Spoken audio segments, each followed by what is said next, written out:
اللہ پاک نے حضرت اسرائیل علیہ السلام سے فرمایا، اے اسرائیل، تو نے آج تک بھی جتنے لوگوں کی روحیں قبض کی ہیں ان میں سب سے زیادہ رحم کس پر آیا؟ حضرت اسرائیل علیہ السلام نے عرض کیا، اے اللہ پاک، میں جس کی بھی روح قبض کرتا ہوں مجھے اس پر رحم آتا ہے، لیکن میں تیرے حکم کی تعمیل کرتا ہوں۔ اللہ پاک نے فرمایا کہ اے اسرائیل، سب سے زیادہ کس پر رحم آیا؟ حضرت اسرائیل علیہ السلام نے عرض کیا کہ سمندر میں ایک کشتی تھی، تو نے ہمیں حکم فرمایا کہ اس کشتی کو توڑ ڈالو اور اس کشتی کے پرزے پرزے کر ڈالو۔ ہم نے اس کشتی کو توڑ ڈالا، وہ ریزہ ریزہ ہو گئی۔ تو نے حکم فرمایا تھا کہ ہر کسی کی روح کو قبض کر لو، لیکن ایک بچے اور اس کی ماں کو چھوڑ دو۔ وہ بچہ اور اس کی ماں ایک تختے پر بیٹھ کر سمندر پار کیا۔ جب انہوں نے سمندر پار کر لیا تو نے حکم فرمایا کہ اب ماں کی بھی روح کو قبض کر لو۔ میں نے ماں کی روح کو قبض کیا، لیکن اس بچے کی بے کسی پر میں بہت غمگین ہوا۔ اللہ پاک نے فرمایا کہ اے اسرائیل، اب یہ سن کہ میں نے اس بچے کی کس طرح پرورش کی۔ اللہ پاک نے فرمایا کہ میں نے موجوں کو حکم دیا کہ اس بچے کو ایک جنگل میں لے جاؤ جہاں ریحان اور خوشبو دار پھول ہوں، وہاں میوہ دار درخت ہوں اور وہاں پر چشمے بہتے ہوں۔ میں نے اس بچے کو نعمتوں میں پالا۔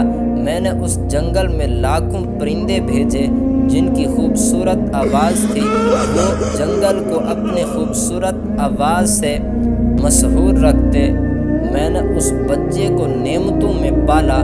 میں نے اس جنگل میں 100 آوازیں بھیج دی۔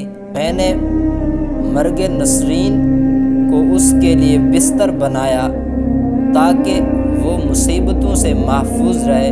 میں نے خورشید کو حکم دیا کہ اس پر اپنی شعاعیں نہ ڈال اور اس کی طرف سے نرم ہو کر گزرے۔ میں نے بادلوں کو حکم دیا کہ اس پر نہ برس۔ میں نے ہوا کو حکم دیا کہ اس پر ایسا سے گزر۔ میں نے بجلی کو حکم دیا کہ اس پر سے ایسا گرج۔ میں نے اس بچے کو نعمتوں میں پالا۔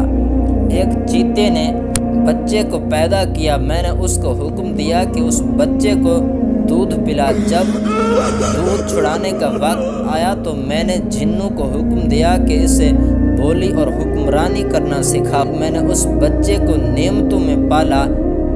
میں نے حضرت ایوب علیہ السلام کے بدن میں کیڑے ڈال دیے۔ وہ کیڑے جب ان کے بدن سے جدا ہوتے تو وہ ان کو اٹھا کر اپنے جسم میں ڈال دیتے، جس طرح ان کی اولاد ان سے دور ہو رہی ہو۔ اس بچے نے میرا شکر ادا نہ کیا، وہ نمرود ہو گیا اور میرے خلیل ابراہیم علیہ السلام کو آگ میں ڈالنا چاہتا تھا، لیکن میں نے اس آگ کو ان پر نرم کر دیا۔ چاہیے کہ اللہ پاک کی بے شمار نعمتوں پر شکر ادا کرنا چاہیے۔